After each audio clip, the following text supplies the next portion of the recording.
for the culture. We do it for the culture. So much flow, I know. This is KIA MUZE coming back at you with another Muse on Melody. It's been some weeks since I had a chance to connect with you guys. It's been very busy on my end, but hopefully things are starting to settle into an easier rhythm. We'll just put it that way. Anyway, this is about Ciara's new album, Beauty Marks, which we all were very excited to receive after all of the offerings that she was dropping last summer, sonically as well as visually. She did some extremely dope videos last summer, and those songs are on this album, so that's a good thing. Before we get started, I just want to ask you, if you're not subscribed to the channel, to go ahead and hit the subscribe button, please, and also hit the bell for notifications so you can see every new video that pops up, and be able to stick with me on this Muse on Melody journey, because I'm really enjoying it. It's actually fun to get a chance to just sort of like listen to new stuff and break it down and really give it context and a place in the culture. So let's get started. The album came out on May the 10th. Y'all know I got notes over here, so when you see me look to the right, that means I'm checking my notes. Album came out on May 10th, and it debuted on iTunes as number 2, which is super dope. I think as of today, the album is number 57 on iTunes, and I don't even think it's been a full week. I think today is the 17th. I think today's the 17th of May. I don't have any Billboard charting reporting because, again, it has not been a full week. But because she did release several of the singles before this album came out, we do know that Level Up, which is on this album, went gold recently. That's 500,000 sales, which that's quite impressive in today's music industry. I feel like a gold record today is like the platinum record, or, you know, double, quadruple, triple, you know, platinums of the old industry. So congrats to Ciara for that. And yeah, so let's just break it down song by song, because they're all very different. She has a lot of personnel on this album, and she took, you know, some chances and some risky, not risky, but I mean, you know, she kind of stepped out of her box, put it that way. Like, I guess she's not in Atlanta anymore, you know, she's with her husband, and she's got like new folks on here. I think she kept like 1 or 2 old producers. Everyone else seems to be like new folks. And yeah, so the first song is called Love Myself, and you know, the writing on it is interesting. It's like a self-empowerment anthem. You know, I love myself, and I can do it all, and I can have anything because I love myself. Macklemore is featured on this track. The track is produced by a producer called Cassette, and someone named Tyler Dopp. I don't know who Tyler Dopp is. Benny Cassette, I know, worked on Kanye West's Yeezus album, and Ciara wrote on this, as well as Clara Calloway, who's like a country writer, and Kimberly Perry, who's also a country pop writer, and then, you know, Macklemore. Yeah, I mean, you know, I like the space that she's in terms of like self-empowerment and like loving herself. She does the record starts off talking about how she was in Atlanta, you know, in tears, thinking that she needed to protect the life of her child, and how she sort of pressed on from there. So we all know that story, and I think it's empowering to a lot of women who are, you know, have been in that same situation. Sonically, you know, like the production didn't really stick with me. I didn't understand the Macklemore verse. Sort of came out of nowhere for me, and like the actual vamp and the hook is kind of like a little I love myself, you know. It's like a little chanty, and so it's cute. And you think you're about to get into like a real, you know, like the production is about to take a nice turn. And then like Macklemore comes in and starts rapping. And, you know, his rap is like all philosophical and against the beat, and not like, I feel like he raps more to like explore these ideas. Beat be damned. You know? Groove be damned.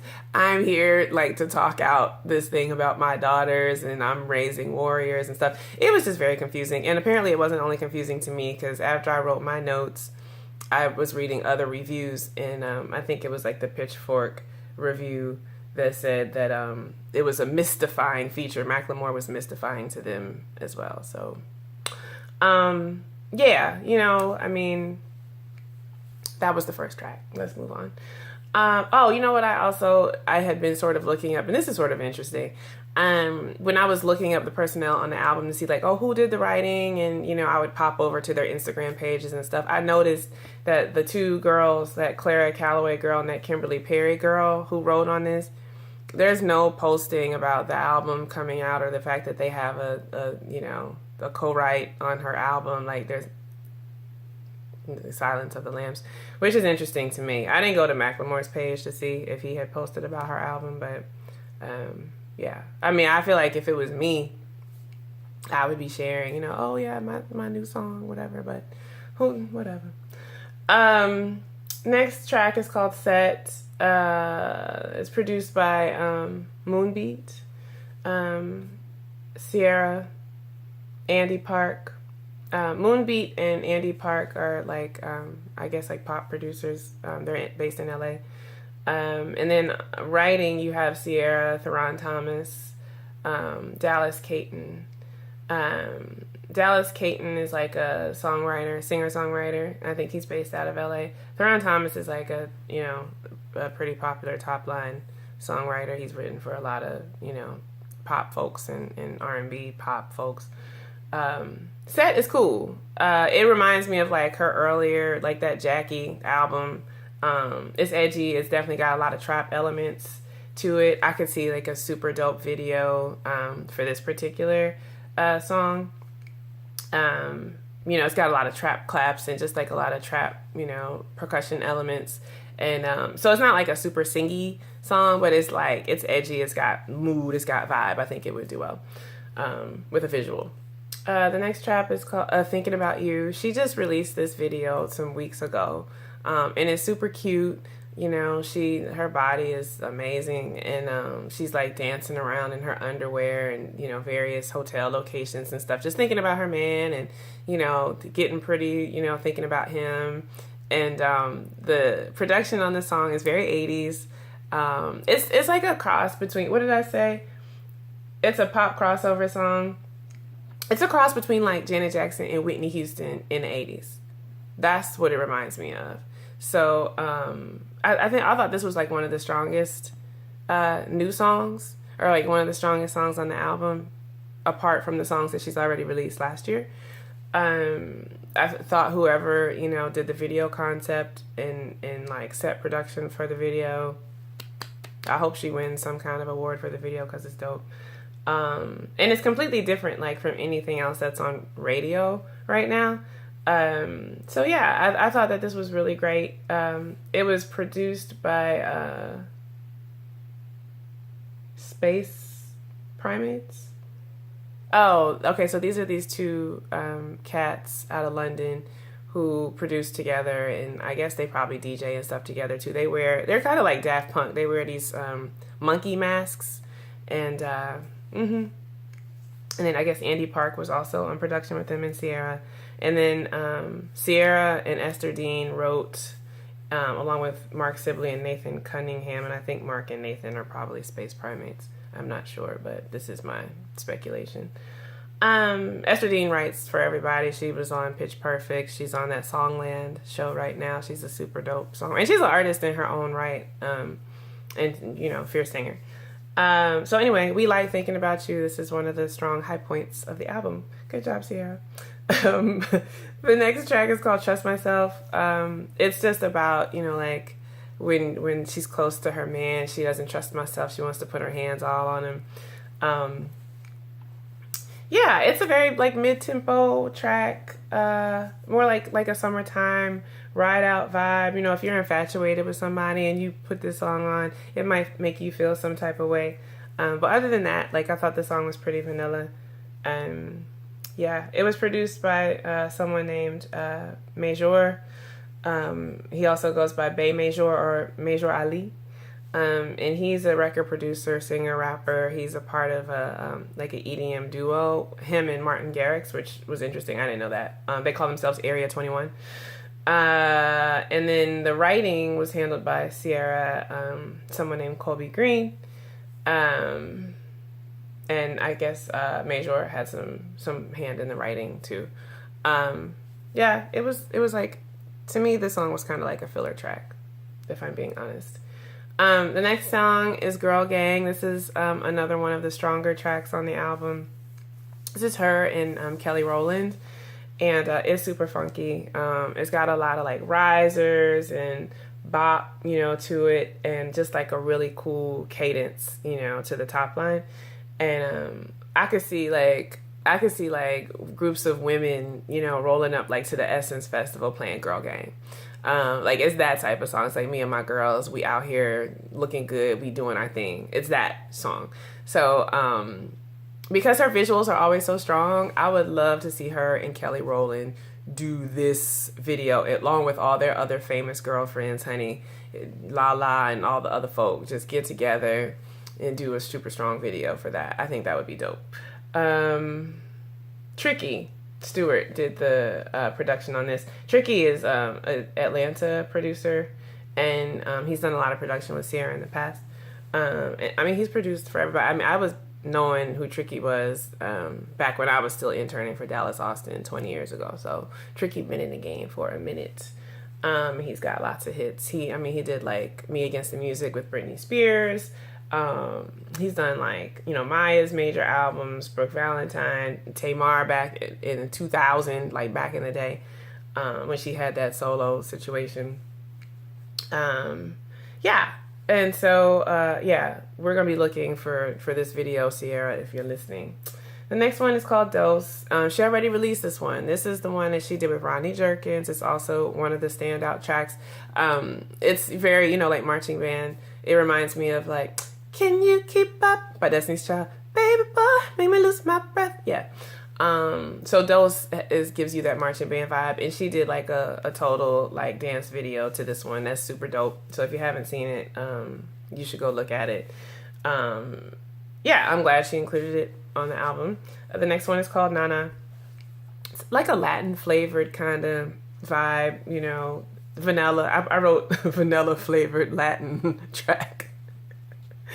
I don't know. I just feel like how many na-na-na-na-nas can you put in a hook or a song, period, at this point? Like, you know, I do know that like vocalizations make a song sticky and make a song work. Like vocalizations like na-na-na or oh-ah-ah or ooh-ooh-oohs or, you know, things that are not necessarily words. That's it. I mean,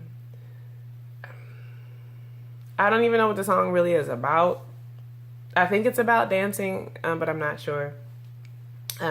Cassette, again, produced this one. You had some writing from Soki Siren, who's like a Bahamian like rapper singer. And then you had some writing by Kaveh Rastagar, who's a Grammy-nominated bass player and guitarist. And then you had some writing by Brandon Coleman and Josh Lopez. Moving on. Freak Me. Oh yeah, Freak Me is the song that she did where she sampled Tiwa Savage, who's a Nigerian singer. And this is one where she like was in Africa and had on her little straw whatever, so the booty was out and she was twerk twerk twerk twerk twerk. Yeah, this like kind of blew up the internet, right? So yeah, this was a strong song, even stronger visual. Which, you know, I think this is a recurring theme, right? You know, for her strong songs, she paired it with a strong visual, a la, you know, Beyonce. And that's a good thing to do because those songs chart. Like, those songs get traction because they get a lot of streams on YouTube. So I see that she's cracked the code there. And J.R. Rodham produced that, and J.R. also is the mastermind behind lots of pop and R&B hits, so good for her. Greatest Love is like a 90s R&B Quiet Storm song. I enjoyed it. I thought the track was really strong. It was produced by J. Cameron, R. Cameron, Ciara and Andy Park. But the writing I thought was a little weak. Like, in fact, I said the top line is wasted on this track because it needed more, as far as I'm concerned, more layered vocals, and it needed more harmonies to kind of like pull it together. The track itself was a really nice foundation for what could have been an amazing vocal, but if the vocal feels unfinished to me. It's a love song to Russell. She talks about, you know, him accepting her son and them having a daughter together and just how much she loves him. And I feel like it could have been a stronger song if more time had been taken with the vocal, but who am I? Moving on, the last track is called Beauty Marks, which is the title track. It was written by Skylar Grey, who's a very popular singer and songwriter, very strong singer and songwriter. Most recently, she had a hit with the theme song from Aquaman. Yeah, and so it was her, Ciara, and Eric Ross on production and writing for this song. And it's a, you know, like, it reminded me like of Elton John, like, because it's very like piano heavy. It's like it's a ballad. It's a piano ballad for a strong singer to really just kind of like sink their teeth into and emote and express and say what's on their mind. And I called it like white folk soul. That's what it sounds like to me. And the lyric is like, you know, my scars are beauty marks.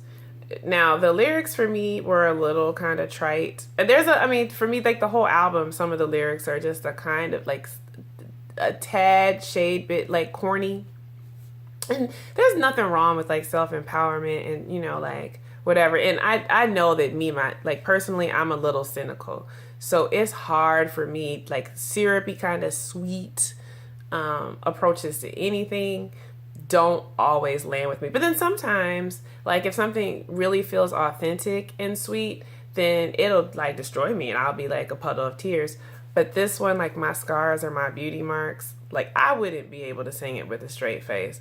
I think someone like Skylar Grey could. And then, you know, like for Ciara, I would have to see Ciara sing this live. I would be really interested to see like what sort of transparency she would offer singing this song live.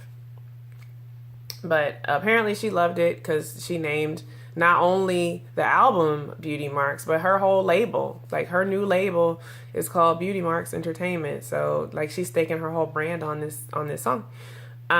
Speaking of like new labels, I did see something where she said that when she rolled out Level Up last summer, the label that she was on before, they didn't understand the song and they didn't want to release it. And so she left that label, and I think she's distributed through Warner Brothers now. But isn't that interesting that they didn't get Level Up, you know, like, yeah, and that's like the most successful song on this album. So, I mean, that just goes to show you, all you independent artists and songwriters out there, folks don't get your vision.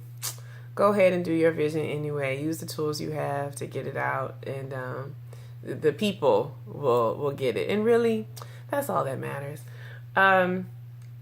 So a lot of the stuff I normally talk about for Muse on Melody, I can't talk about because the album just came out. I would say overall, like, you know, it was a decent rollout. I think that it would have been stronger. This would have been stronger for her overall if she had saved her visuals and, you know, like released them with the album. You don't have to do like Beyonce and have like 21 visuals. Like, it doesn't have to be a visual album, but like the strong ones like Level Up and the Freak Me and the one that Jerkins did, those three she could have released in one shot with this album, and then it would have been like woo. But it was like she did all that last summer and then she put out this album, and it's like her strongest reaction was to her visuals. She should have paired them as one offering, and I feel like this would have been less anticlimactic, right? But like, we've already worked out to Level Up, we've already worked out to Dose, we've already, you know, got our booty shake on to that, and we were looking, you know, for something new, and her strongest song she had already, you know, put out. So there's a learning lesson. You know, don't give away all your strongest stuff before you come with the full offering, because you won't have as much tails to help the album to make it where it needs to go. But you know, as a person, you know, newly in charge of her sound and newly in charge of her business, I thought that, you know, she didn't embarrass herself. It could have been worse, right? I just felt like it was very safe and like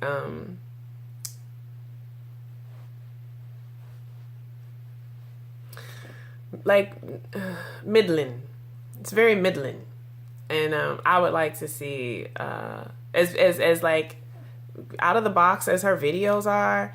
I would like her music to be there too, because sonically, honey, this didn't really do it for me. It was like a sugary snack that once you eat it, you don't feel it anymore. So anyway, that's my review of Ciara's Beauty Marks. Oh, I didn't do the culture rating. I thought for the, you know, like I said, it wasn't embarrassing and it didn't do anything embarrassing towards the culture. I would give it like out of, you know, 0 to 10 for the culture, 6.5. I thought this was more about her and more about, like, you know, empowerment, self-empowerment. You know, I didn't feel like, you know, like it's a song that really affects the culture in a super strong way. That's not a knock on it. That's just an observation. Okay. Thank you for watching. Pop over to my other videos. I've got some other Muse on Melody videos. I've got my new single, Accordion, which is out. If you know, or if you're in love, if you're engaged, if you're getting married, Accordion is your song. Yeah, and if you're a producer and you need some vocals or some found sounds, pop over to my website, KIAMUZE.com. I've got some royalty-free sounds for you. If you're an independent artist and you have some music that you're about to roll out as a release and you want to know how to market it, you want to know how to get it into businesses, you want to know how to pair with brands, you want to know how to sync it and be doing that on your own instead of waiting for somebody else to approve your music and do it with you or for you, hit me up. And I have some tools that I use, that I've used on my other peer/clients that are helpful, and I know that they will help you as well. That's it, and I will see you guys on the next video. Peace.